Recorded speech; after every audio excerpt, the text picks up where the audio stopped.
माझ्या मैत्रिणीचा बॉयफ्रेंड असल्यामुळे मी त्यासोबत काय करावं हे मला चुकीचं वाटत होते. पण त्याच्या हालचालीमुळे एकीकडून सगळं बरोबर वाटत होते. माझ्यासोबत आजपर्यंत अशा घटना झाल्या नव्हत्या, त्यामुळे मला राहावत नव्हते. त्यालाही एकासोबत 2-2 मिळाल्यामुळे तोही त्या गोष्टीचं सुख घेऊ लागला. खाली त्याचा कार्यक्रम चालू आणि इकडे हात फिरवत होता.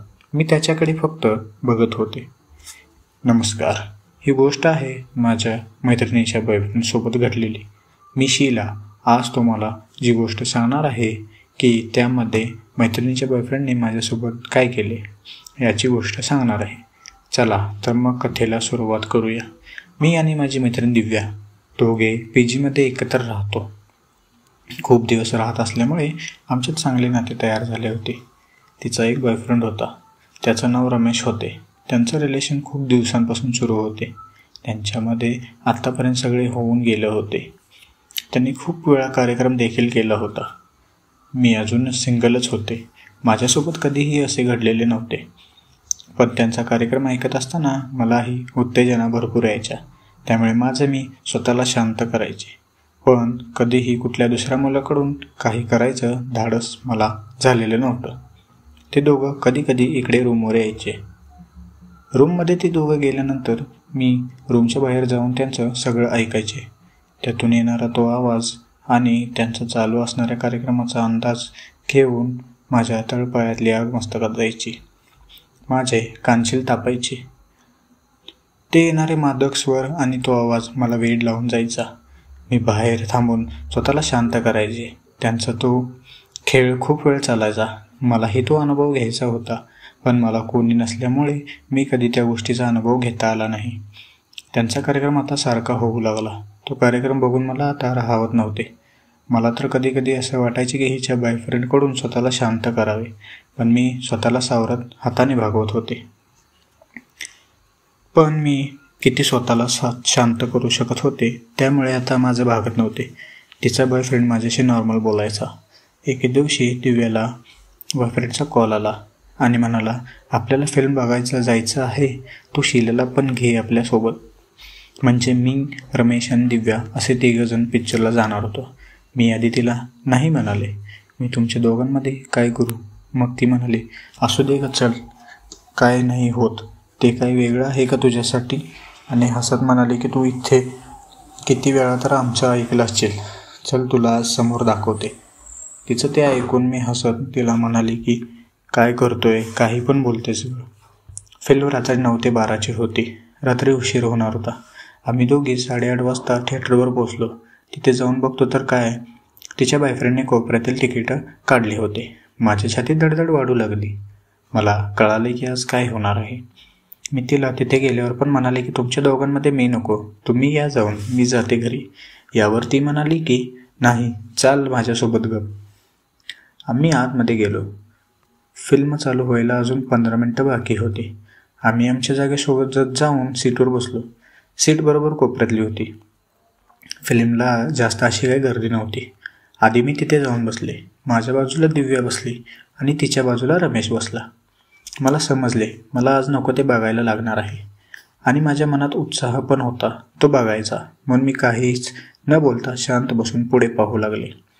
काही वेळाने फिल्म सुरू झाली. 10 मिनिटे झाली असतील. फिल्म सुरू होऊन तोपर्यंत त्यांची वळवळ सुरू झाली. रमेशने एक हात दिव्याच्या खांद्यावरून पुढे गेला, म्हणजे माझ्या खांद्याचा जवळ केला, आणि दुसरा हात सगळीकडे फिरवू लागला. तिने देखील त्याचा एक हात त्याच्यावर ठेवला आणि वर खाली करू लागला. समोर फिल्म चालू होती आणि इकडे त्यांचा कार्यक्रम चालू होता. मी हळूच त्यांच्याकडे बघायचे आणि परत फिल्मकडे बघायचे. मी बघते त्यांच्याकडे याची जाणीव बहुतेक रमेशला होती. कदाचित तो त्यामुळे माझ्याकडे बघत तिच्यावर जोरात सरसर करू लागला. रात्रीच्या अंधारात देखील त्याची हालचाल आणि वळवळ स्पष्ट दिसत होती. माझं त्याकडे पूर्ण लक्ष होते. समोर असणाऱ्या फिल्मपेक्षा जास्त इंटरेस्ट मला आता त्यांच्या फिल्ममध्ये होता. मी आधी समोर असं त्यांचं पाहिलं नव्हते, पण आवाज मात्र खूप वेळा ऐकलेले. मी सगळे लक्ष देऊन हे बघत होते. त्यांचे वरवरून सगळे चालू होते. त्यांना माझे भान नव्हते. रमेशचा एक हात खाली आतमध्ये होता तर दुसरा हात खांद्यावर माझ्याकडे होता. त्याचा हात माझ्या खांद्यावर लागायचा का कोणास ठाऊक, पण मी माझा खांदा बाजूला केला नव्हता. तो खांदा तिथेच होता. त्याच्या हाताची बोटे माझ्या खांद्यावर होती. मी त्याला काहीच बोलले नाही. तो त्याच्या कार्यक्रमात बिझी होता. अचानक रमेशने एक हात बाहेर काढला आणि मांडीवर वाकला. काय ते दृश्य होतं माझ्यासमोर. जे घडते ते मला कळतच नव्हते. मी दिव्याकडे पाहिलं तर ती डोळे बंद करून या सगळ्याची मजा घेत होती. त्याने हळूच तिचं काढलं आणि खाली बसून तोंडाने खाऊ लागला. मला ते स्पष्ट दिसत होते. मी आता लपून न पाहता सरळ सरळ त्यांच्याकडे बघत होते. माझ्या अंगात आता आग लागली. मला त्या गोष्टीचा अनुभव घ्यायचा होता. रमेश माझ्यासमोर हे सगळं लाज नसल्यासारखे करतोय याची जाणीव मला होऊ लागली. पण मी स्वतःला सावरत त्याच्यामध्ये जाण्याचा विचार केला नव्हता. माझा हात पण खाली जाऊ लागला आणि वळवळ करू लागला. ते रमेश बघत होता. मी फिल्म बघत आणि इकडे चालू असलेले एन्जॉय करत बघत होते. दिव्याच्या तोंडातून हुंकार निघत होते. तिचे डोळे बंद होते. छाती जोरात वर खाली होत होती. रमेश अजूनही खाली बसलेला. तो दिव्याला पूर्ण मजा देत होता. तिने तिची ओढणी मांडीवर घेतली. आता मला तो दिसत नसला तरी त्याची हालचाल वरून जाणवत होती. त्यांचा कार्यक्रम आता जोरात चालू लागला होता. दिव्याचे दोन्ही हात डोक्यावर चोळत होते. काही वेळानंतर अचानक दिव्या थरथरली. तिने डोळे उघडले. मग मला कळालं की तिचं असं का झालं. तिचं झालं होतं. चिमणीने पाणी सोडले. पाणी रमेशने पिऊन वर येऊन सीटवर बसला. त्याने त्याचा हात होता तसा ठेवला. एका हाताने तो माझ्या खांद्याला स्पर्श करू लागला तर दुसऱ्या हाताने वळवळ करू लागला. तिचं वरचा भाग सगळा पिंजून काढू लागला. दिव्या आपली मस्त डोळे झाकून मज्जा घेत होती. काही वेळानंतर रमेश थोडा खाली वाकला. यावेळी तो पूर्ण खाली न जाता मध्येच थांबला. तिथं थांबून तो चाखू लागला. दिव्याने डोक्यावरून परत ओढणी घेतली. त्यामुळे वळणा वरून जे चालू आहे तेवढ्याचीच जाणीव होऊ लागले. मी ते बघू लागले. दिव्या ताड बसून उसासे देत होते आणि मी त्यांचं बघत होतं. मला पण राहावे ना. माझा हात खाली काम करू लागला. माझ्या अंगात पण गरमी होऊ लागली. काही वेळानंतर रमेश उठला आणि सीटवर बसला तसा तयार बाबूराव बाहेर काढला. मला माझ्या डोळ्यावर विश्वास बसेना बाबूराव बघून. काढताच त्याने दिव्याचा हात पकडून त्यावर ठेवला. ती हाताने त्याला वर खाली करू लागली. रमेश माझ्याकडे बघत होता. मी बाबूरावकडे बघत त्याच्याकडे बघू लागले. आता माझे पूर्ण लक्ष त्यांच्याकडे होते. माझ्या मनातील भाव कदाचित रमेशला कळू लागले. रमेशने दिव्याला इशारा केला. इशारा करताच दिव्या खाली वाकले आणि बाबूरावला खेळवू लागले. रमेश डोळे मिटून सुख घेऊ लागला. तो हळूच माझ्याकडे बघायचा आणि परत सुख घ्यायचा. मी आजूबाजूला पाहिले. जास्त काही लोक नव्हते. आमच्या पुढे 2 लाईन सोडून फक्त काही लोक होते. मागे पाहिलं तर मागे कोणीच नव्हते. त्यामुळे या दोघांचा खेळ खूप रंगात सुरू होता. मी आता फिल्म सोडली होती आणि त्यांच्याकडे बघत बसलेले. रमेशने त्याचे डोळे उघडून माझ्याकडे पाहिले आणि हसला. दिव्या तिचे काम खाली करत होती. त्यामुळे वरती आमची एकमेकांची नजर झाली. त्याचा हात अजूनही खुर्चीवरून माझ्या खांद्याला स्पर्श करत होता. अचानक त्याने त्याचा एक हात हळूच खाली घेतला आणि माझ्या खांद्यावर ठेवला. मी शहारले. रमेश खांद्यावर हाताने वळवळ करीत फिरवत होता. स्पर्श करू लागला.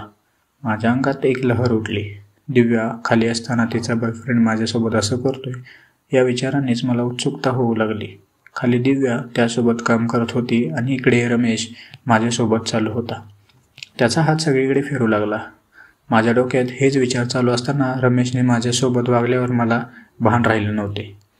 मी शांत बसून त्यांच्याकडे बघत माझ्यासोबत घडणाऱ्या घटनेचा अनुभव घेत होते. माझ्या मनातील पेटलेली आग त्याला विरोध करत नव्हते. मी तशीच बसून हे सगळे बघून घेत होते. एकीकडे तो माझ्या मैत्रिणीचा बॉयफ्रेंड होता आणि माझ्यासोबत असं करत होता. दिव्या अजूनही खाली वाकून तिचं काम करत होती. माझ्या मैत्रिणीचा बॉयफ्रेंड असल्यामुळे मी त्यासोबत काय करावं हे मला चुकीचं वाटत होते. पण त्याच्या हालचालीमुळे एकीकडून सगळं बरोबर वाटत होते. माझ्यासोबत आजपर्यंत अशा घटना झाल्या नव्हत्या. त्यामुळे मला राहावत नव्हते. त्यालाही एकासोबत 2-2 मिळाल्यामुळे तोही या गोष्टीचं सुख घेऊ लागला. खाली त्यांचा कार्यक्रम चालू होता आणि इकडे हात फिरत होता. मी त्यांच्याकडे फक्त बघत होते. माझ्या नजरेत एक वेगळी नशा उतरली. ती नशा रमेशला अचूक कळली. त्यामुळे तो माझ्यासोबत आता जास्तच रंगात येऊ लागला. काही वेळानंतर रमेशने पूर्ण जोर लावून धावून धरले आणि इकडे डोळे बंद केले. दिव्या उठली आणि चेहरा स्वच्छ करू लागले. मला कळले की त्याच्या बाबूरावचे झाले आहे. त्यामुळे दिव्या उठून बसली. इंटरव्हल झाला. आम्ही बाजूला झालो. मी त्यांच्याकडे पाहिले तर त्यांच्या दोघांच्यावरही तोंडावर सुख मला दिसत होते. दिव्याने फक्त माझ्याकडे पाहिले आणि हसू लागली. मीही तिच्याकडे पाहिले आणि हसत होते. रमेश पण माझ्याकडे पाहून हसत होता. रमेशचं हसण्याचं कारण वेगळे होते जे दिव्याला माहिती नव्हतं. इंटरव्हल संपला. आम्ही परत आपापल्या जागेवर जाऊन बसलो. त्यानंतर त्यांनी पिक्चर संपेपर्यंत काहीही केलं नाही. कदाचित त्या दोघांचेही झाल्यामुळे ते दोघं आता शांत झाले असतील. पण इकडे माझ्यामध्ये लागलेली आहे अजून तशीच होती. माझ्यामध्ये लागलेली आग विझवायला मला चान्स मिळाला नव्हता. रमेश हात ठेवून फक्त फिरवत गरम करत होता. बाकी काही करत नव्हता. आता सगळं वातावरण शांत झालेलं.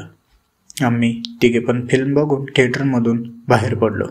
तसं आम्ही दोघे हॉस्टेलवर आलो आणि रमेश त्याच्या घरी निघून गेला.